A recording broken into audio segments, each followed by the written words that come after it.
When meeting her groom's parents, Lena pretended not to speak German. After hearing this, she froze in shock. Before we continue, please tell us what country you're from and how old you are. Enjoy. Lena stood by the window for a long time, watching the evening sun slowly creep down the wall of the neighboring house. Warm hazel light fell on the windowsill, touched a flower in a clay pot, and glided over a vase of water and a bouquet of daisies. The room smelled of vanilla. Milk was cooling on the stove, and its calming aroma brought a slight sense of relief. A light dress with a neat collar lay on a chair. It was simple, but it fit well. Lena ran her fingers along the seam, as if testing whether the fabric would withstand a meeting in which every word, every look, and every breath mattered. Today she was supposed to meet Andre's parents.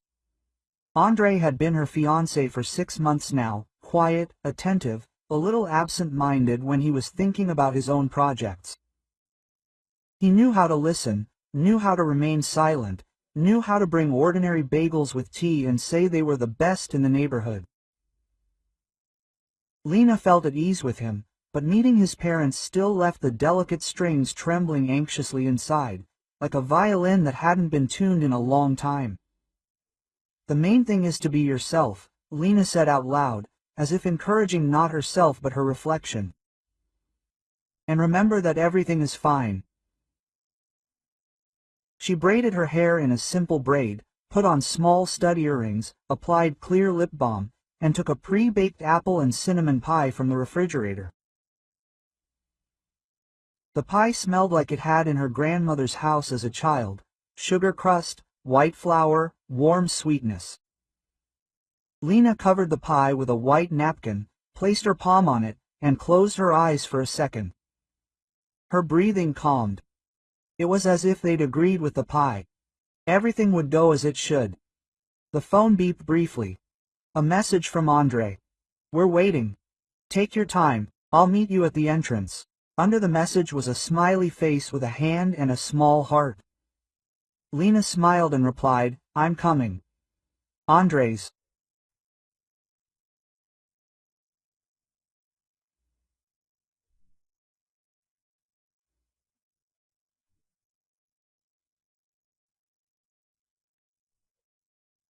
Parents' house stood in an old neighborhood with sparse courtyards and neat intercoms.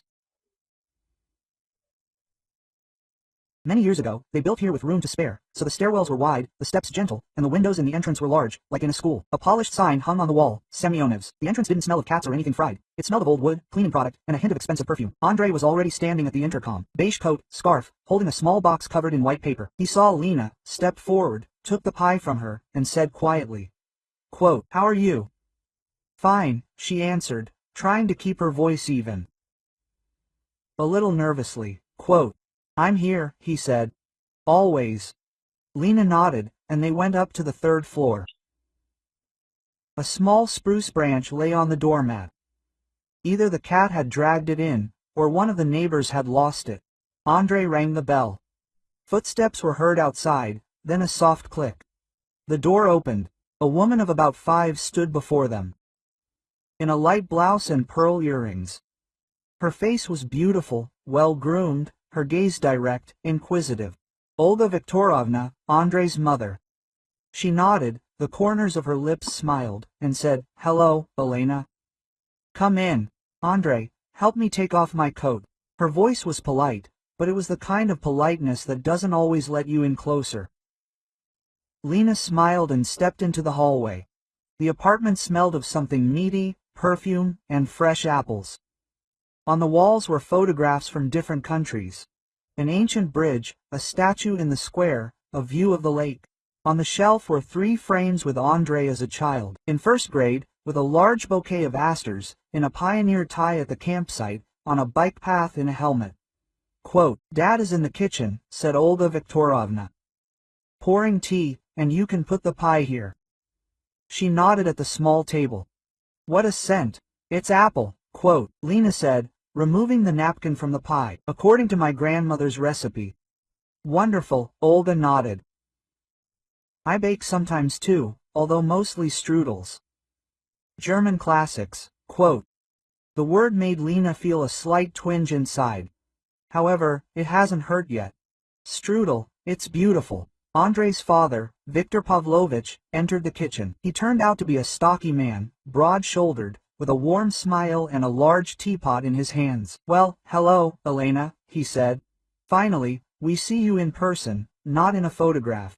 Andrei, help set the table. Hello, Lena replied, suddenly calming down.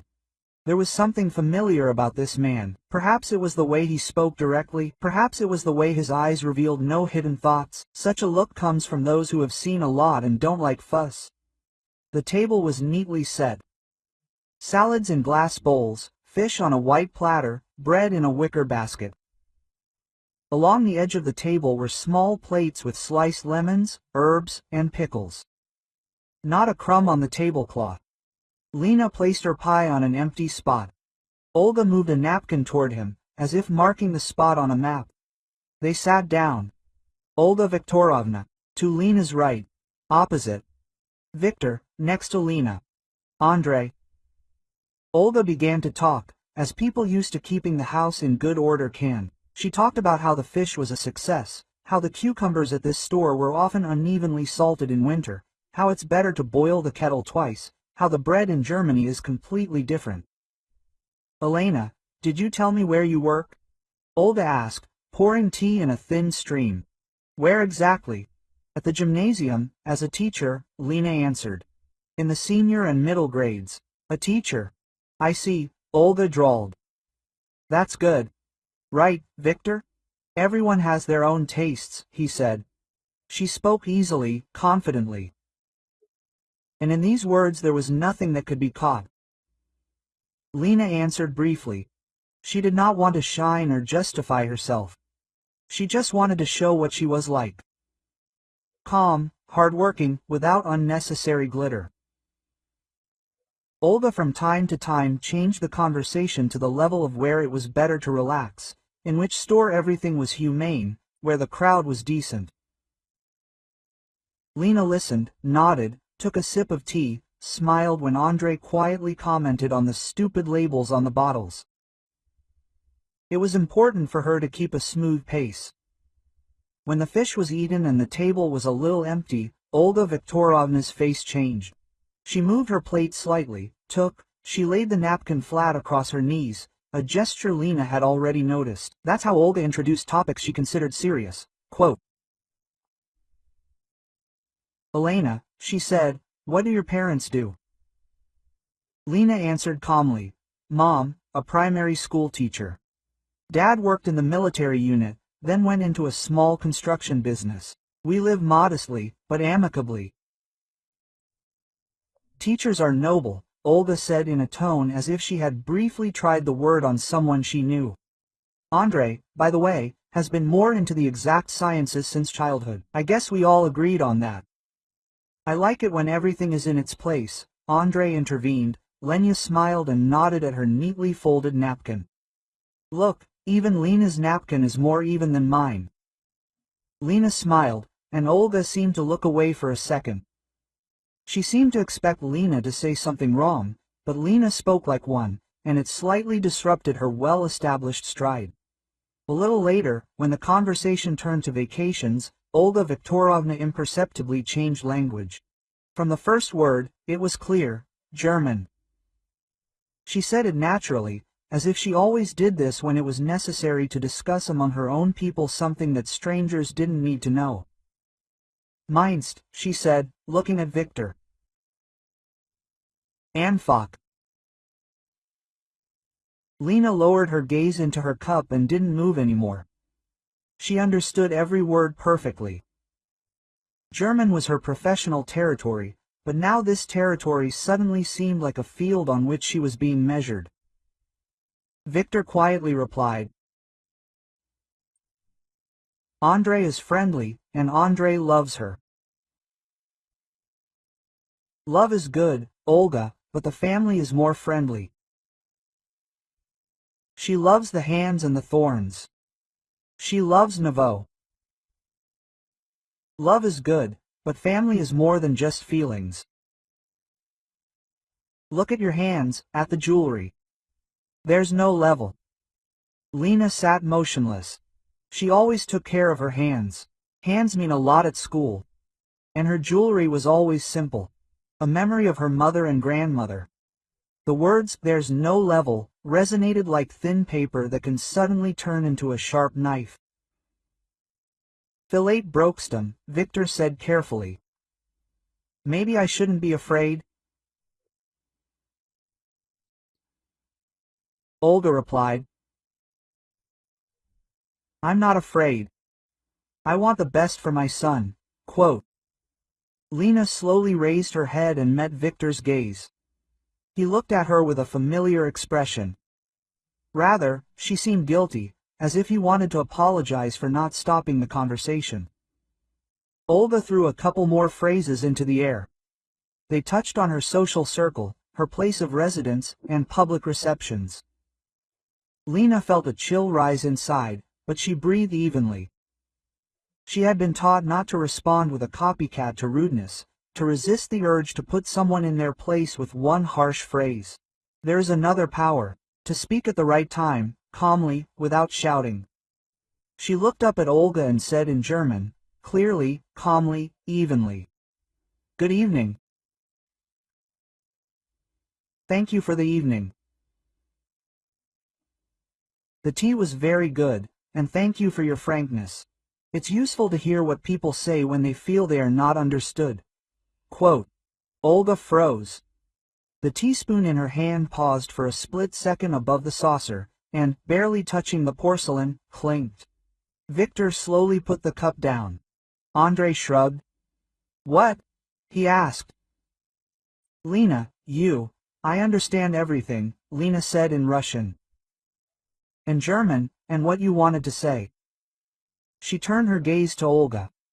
"I'm not angry.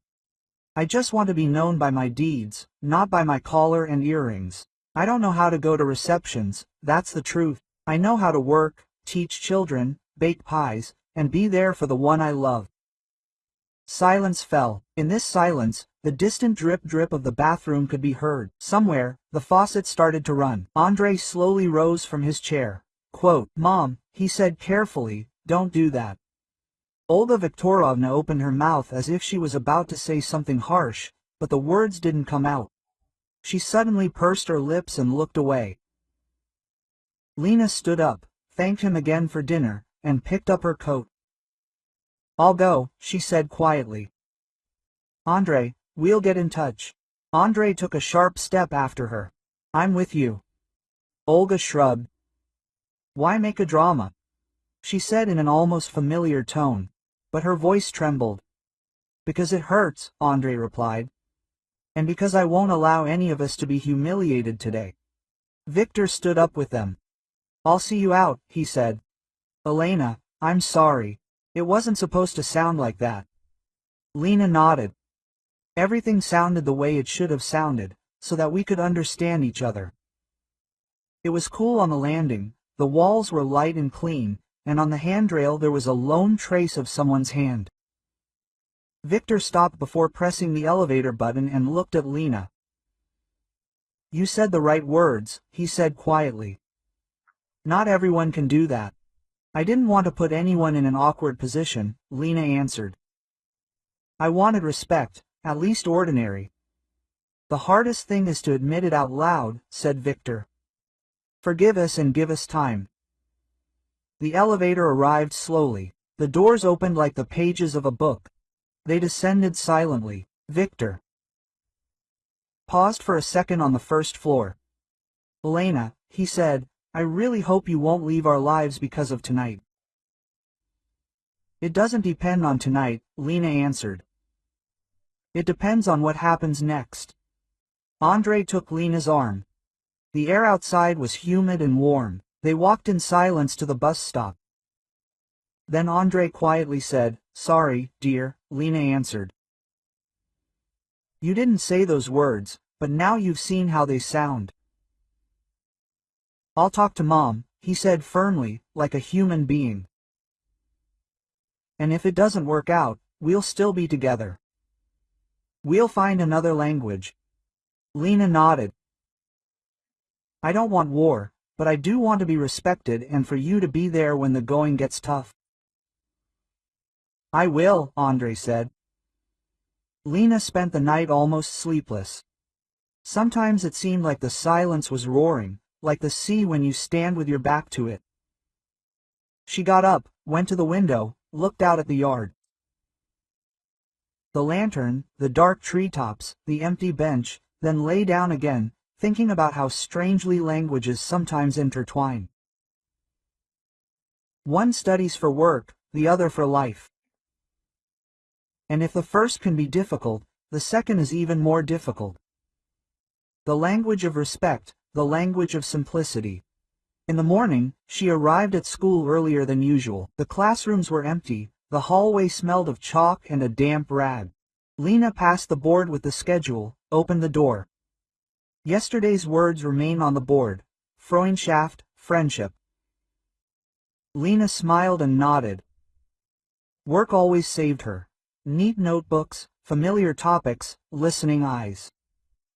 In the first lesson, she talked about articles, in the second, about tenses, in the third, they sang a simple song where the words repeated like steps on a staircase. The children stretched out their hands, laughed, got confused, and tried again. By the end of the day, she felt a heaviness lift from within. As Lena was leaving school, her phone rang briefly. A message from Andre. Mom wants your number. May I? Lena answered. Yes. An hour later, another call. An unfamiliar number, a familiar voice. Elena, said Olga Viktorovna, can I come to you? I'll say a few words. I won't be long. I'll speak quietly. Lena was silent for a second, then said, come.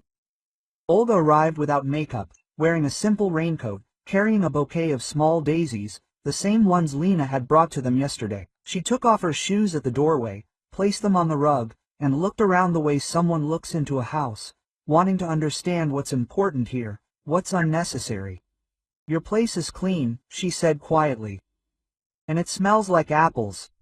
Yesterday's pie, Lena explained. It was very tasty.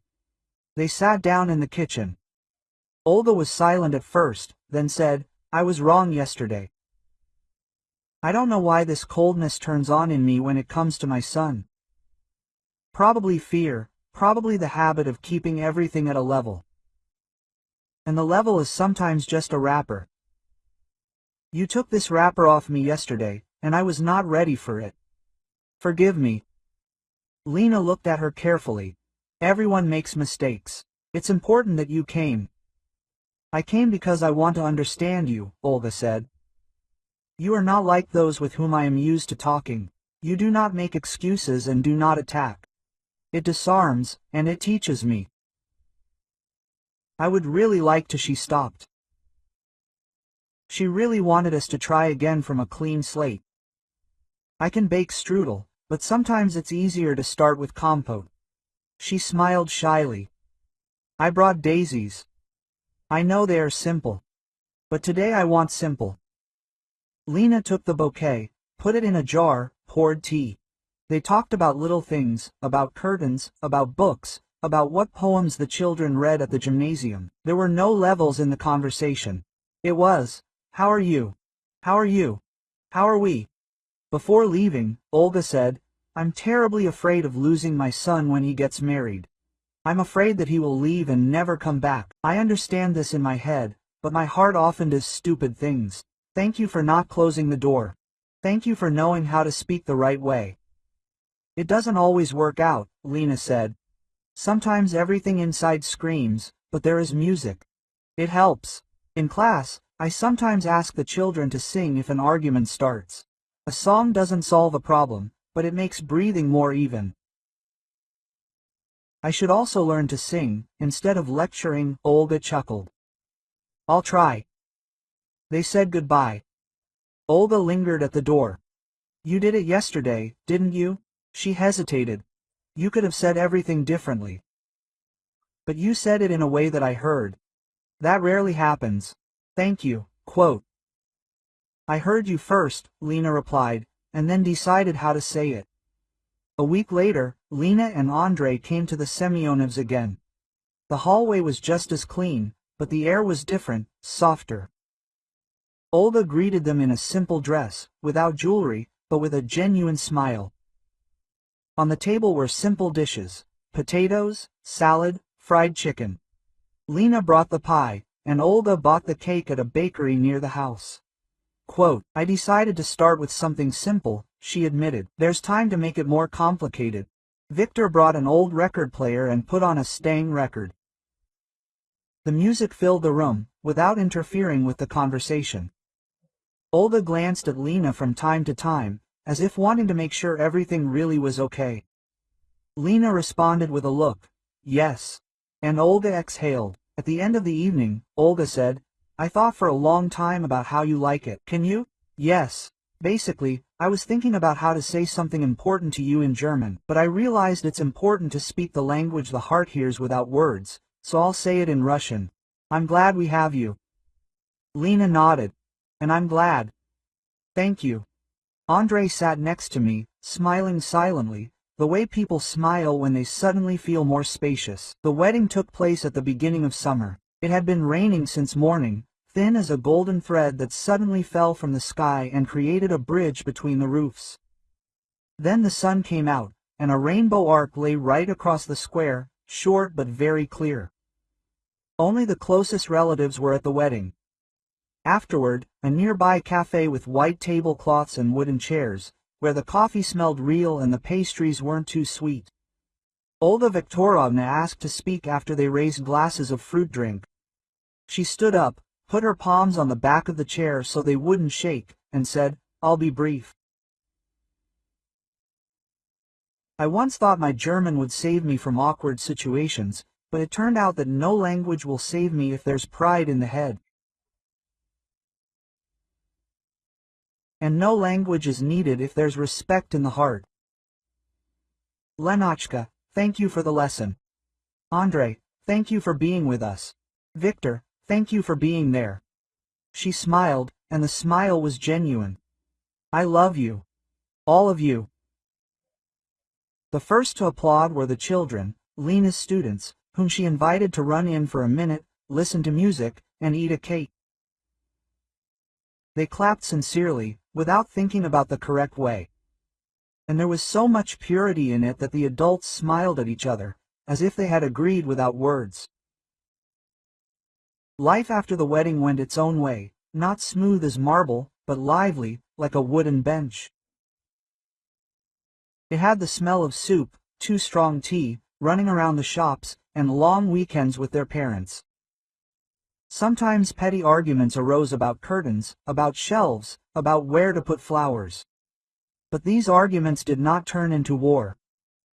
They ended where laughter began, and where Lena knew how to say, "It's important for me not to win, but to hear."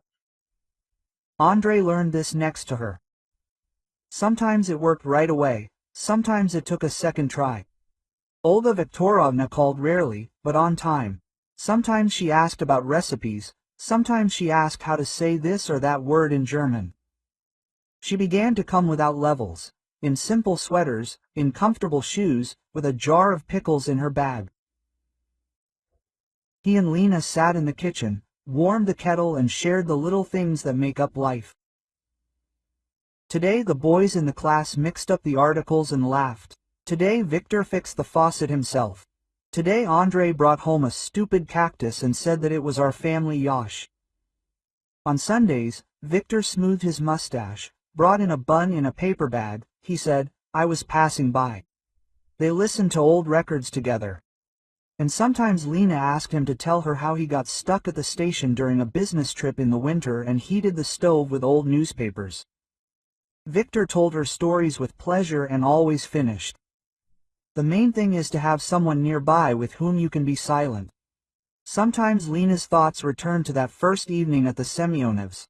She saw before her eyes the table, the white tablecloth, the thin teaspoon that trembled over the saucer. She heard within herself those unexpected phrases in German, and each time she felt gratitude. Yes, gratitude, because without that conversation, no matter how awkward and painful it was, this today, warm, simple and real, would not have happened. A real family is where they understand without translation. And everyone who came to the house read this simple phrase, smiled and sat down at the table, because the tea was already boiling. The pie was already cooling, and the conversation it was already beginning, quiet, human. And that was the most important thing. Not winning an argument, not having proven your level, not having learned a complex grammatical construction, but that in this house they had learned to speak a language known to everyone who came with kindness, a language of respect, a language for which no dictionary is needed. If you asked Lena what she took away from that meeting, she would say, "Don't be afraid of silence, don't be afraid to speak concretely, and never confuse pride with dignity." Empty.